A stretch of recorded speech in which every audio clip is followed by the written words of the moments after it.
Saudari-saudara terkasih dalam Kristus, salam jumpa, berkat Tuhan menyertai kita semua. Bacaan pertama dalam minggu ini dan minggu depan diambil dari kitab Wahyu. Kitab Wahyu adalah kitab terakhir dalam urutan kitab-kitab Perjanjian Baru. 2 minggu ini kita akan mengakhiri tahun liturgi C dan kita akan memulai tahun liturgi A yang akan dimulai pada minggu pertama masa Advent, 2 minggu ke depan. Bacaan pertama dari kitab Wahyu berisi tentang gulungan kitab yang dimakan oleh Yohanes. Kitab itu terasa manis di mulutnya, namun terasa pahit di perutnya. Sebenarnya yang dapat merasakan rasa adalah lidah kita. Perut tidak bisa merasakan rasa apapun. Perut kita hanya merasa kenyang atau lapar, sakit, perih, atau kembung, atau merasa nyaman. Nah,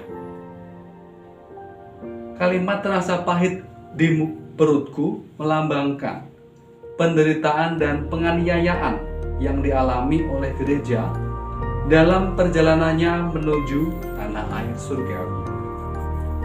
Sedangkan rasa manis di mulut menggambarkan penebusan Kristus yang membawa keselamatan bagi umat manusia. Dalam Injil dikisahkan bagaimana Yesus masuk bait Allah dan mengusir para pedagang di situ. Tuhan masuk ke dalam bait Allah dan ia mendapati para pedagang, para penukar uang. Tuhan Yesus sangat kecewa saat melihat tempat itu menjadi bagaikan pasar, bagaikan sarang penyambung. Para imam dan pembantu mereka mencari keuntungan finansial dari penjualan hewan kurban dan penukaran uang di bait Allah. Dalam pandangan Yesus, bait Allah haruslah tetap menjadi rumah doa. Tidak boleh diubah menjadi tempat berjualan. Tindakannya ini ditentang oleh para imam ahli Taurat dan tua-tua masyarakat Yahudi. Karena itu mereka berencana untuk membunuhnya. Bait Allah ini saya kaitkan dengan katekese Santo Paulus dalam suratnya yang pertama kepada jemaat di Korintus bab 3 ayat 16. Tidak tahukah kamu bahwa kamu adalah bait Allah dan bahwa Roh Allah diam di dalam kamu? Demikian juga dalam bab 6 ayat 19. Atau tidak tahukah kamu bahwa tubuhmu adalah bait Roh Kudus yang diam di dalam kamu, Roh Kudus yang kamu peroleh dari Allah, dan bahwa kamu bukan milikmu sendiri? Nah, saudari-saudara terkasih, kalau Tuhan Yesus membersihkan bait Allah dengan mengusir para pedagang yang berjualan, maka ia juga akan membersihkan tubuh kita dari segala kecemaran, hawa nafsu, dan dosa.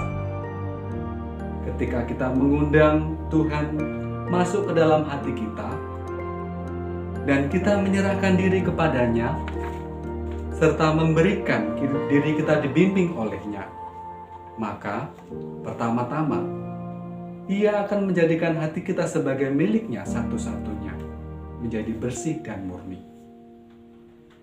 Tuhan Yesus membenci ketidaksucian. Ia membenci dosa, namun mencintai para pendosa.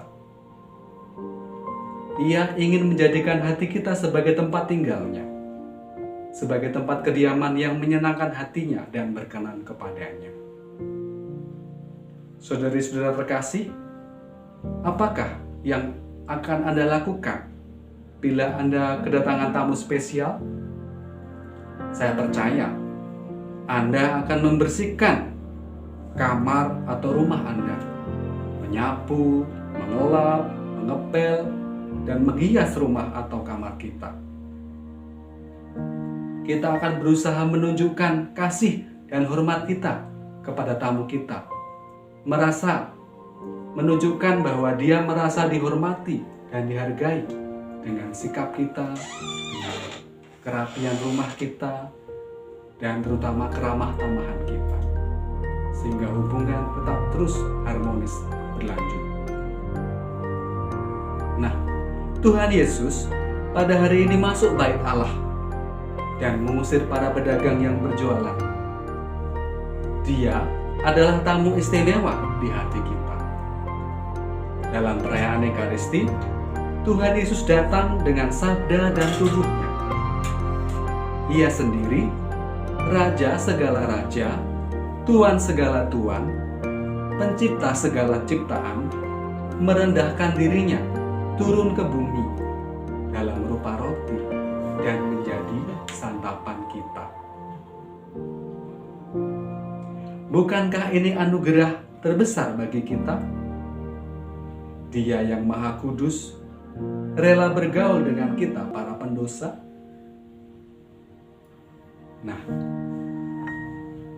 maka dari itu saya mengajak saudari-saudara terkasih, marilah kita menyiapkan diri sebaik-baiknya untuk menyambut kedatangan Tuhan Yesus dalam rupa komuni kudus, supaya Dia bahagia tinggal di hati kita. Dia adalah tamu istimewa, dan kita sebagai anaknya selayaknya tidak mengecewakan Dia. Kita perlu menyiapkan hati kita untuk menyambut komuni kudus dengan berdoa, dengan berpuasa 1 jam sebelum misa, bila mungkin mengaku dosalah, bila ada kesalahan atau dosa yang mengusik hati kita. Nah, bila kita membiarkan Ia tinggal di hati kita dan membentuk hati kita, maka Ia akan memberikan berkat yang melimpah dalam hidup kita, sehingga hidup kita berbuah, tidak hanya tumbuh. Sehingga kita menjadi murid-murid Yesus yang berbuah. Karena perintah Yesus, pergilah, maka kamu akan menghasilkan buah. Maka dari itu, saudari-saudari terkasih, marilah kita lebih bersemangat lagi dalam mengikuti perayaan Ekaristi, dan persiapkanlah dirimu dengan sebaik-baiknya, supaya Tuhan Yesus dengan sabdanya, dengan tubuhnya, rela tinggal di hati kita dan memberikan berkat bagi kita, sehingga hidup kita semakin berbuah, semakin menjadi berkat bagi sesama, dan akhirnya kita boleh menghabiskan waktu di bumi ini dengan berbuat baik kepada siapapun sampai akhir hidup kita. Terima kasih, sampai jumpa, dan berkat Tuhan menyertai kita semua.